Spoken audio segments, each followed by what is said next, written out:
Logu Town. The entire world is watching, waiting for the final words of the Pirate King Gol D. We all know what happened next.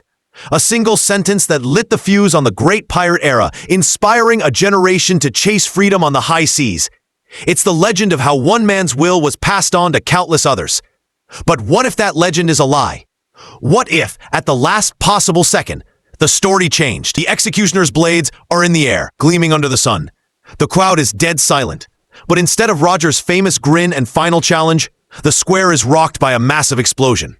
From the rooftops, the remaining Roger pirates, led by Silver's Rayleigh himself, launch a full-scale assault. In our world, Roger's crew respected his final wishes. But in this world, they choose defiance. Their goal? To steal back their captain. This is the story of how that one choice plunged the world into an entirely different kind of chaos. The scene in Logu Town is pure pandemonium. The Marines are caught flat-footed, their lines crumbling against the single greatest pirate crew in history. While veterans like Rayleigh and Gaben carve a path, two young apprentices, Shanks and Buggy, sprint through the chaos. They're not carrying swords, they're carrying a small, strange device, a last-ditch miracle, from the one man whose genius could rival the world's secrets, Dr. Vegapunk.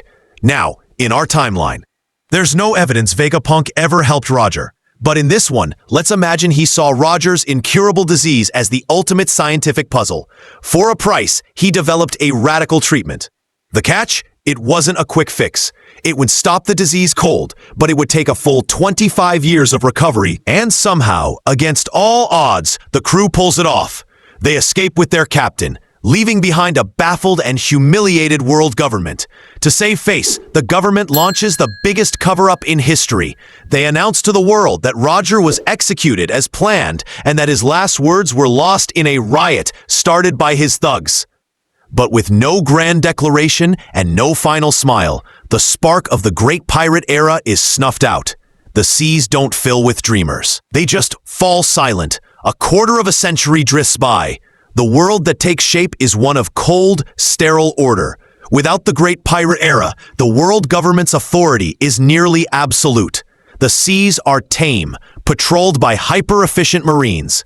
That chaotic flood of rookie pirates never happens. Sure, Whitebeard, Big Mom, and Kaido are still out there, but they're more like isolated tyrants ruling their own turf, not rivals in a race for the One Piece. The world is safe, but it's a cage. In this stagnant world, two sons find their destinies completely rewritten.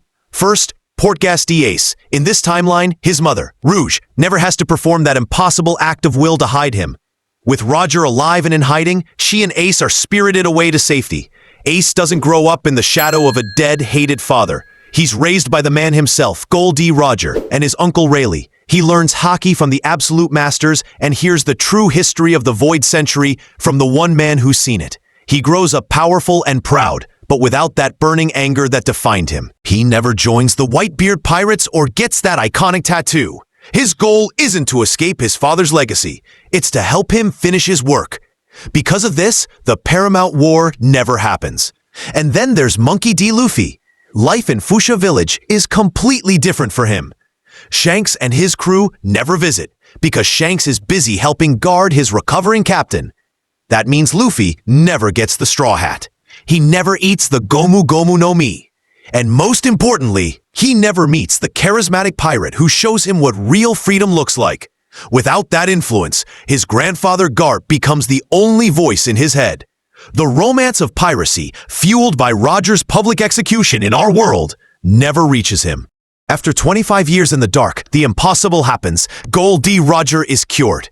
He emerges from stasis not having aged a day. He's not older, not a step slower. The Pirate King in his absolute prime is back.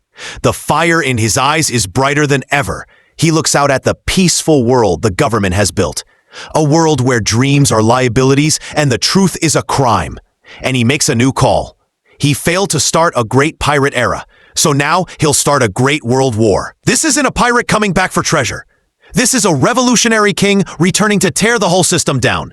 At his side are his original crew and his son Ace, a commander forged in secret. Their goal is simple.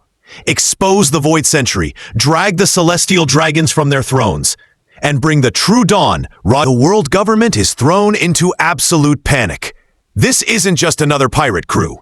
This is their greatest fear, returned from the grave, healthy and more determined than ever.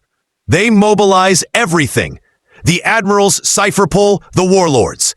This war would make Marineford look like a small skirmish. And this is where the two brothers are destined to meet.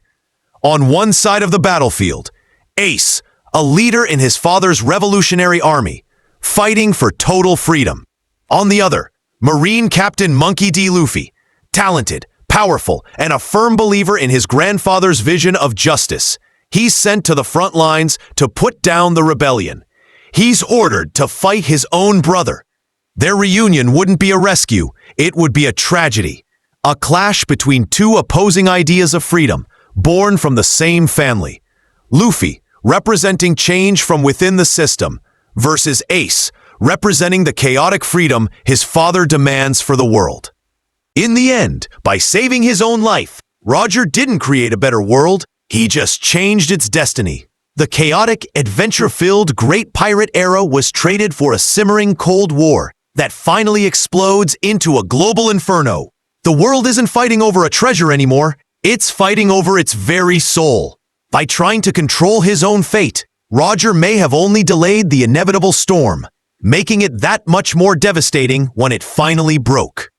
So what do you think would happen in that ultimate clash? Would Luffy side with his family, or with the justice he's always believed in? Let me know your theories down in the comments. And if you enjoyed this trip to another timeline, don't forget to like and subscribe for more what-if scenarios. Thanks for watching.